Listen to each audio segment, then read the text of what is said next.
System shocker. Convicted drug dealers in Southwest Florida and around the state could go free as questions surface about the state crime lab chemist who handled some key cases.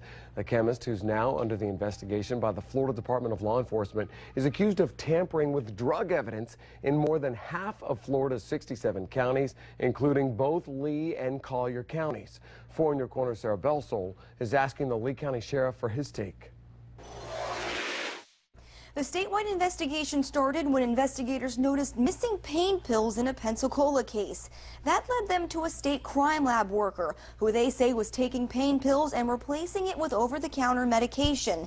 Now law enforcement agencies in more than half of Florida's 67 counties are reopening thousands of cases. The Florida Department of Law Enforcement is now in damage control. Because of this breach, we have a lot of work to do to restore the confidence of our colleagues and of the Florida public. The breach affects 2,600 cases around the state, all handled by the same lab chemist.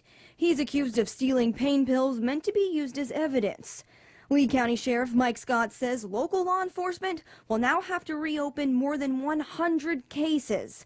His office will look at 47 cases, Collier County 49, and Fort Myers Police 25. And it's going to involve prosecutors, public defenders, and or private defense attorneys, and largely involve how much of this specific evidence was what we would say was the ultimate decision in their case. Sheriff Scott says all the Lee County Sheriff's Office cases handled by the chemist date back to 2006, before the county's own crime lab took over. One person can really do a lot of damage, and in essence, that's what happened here.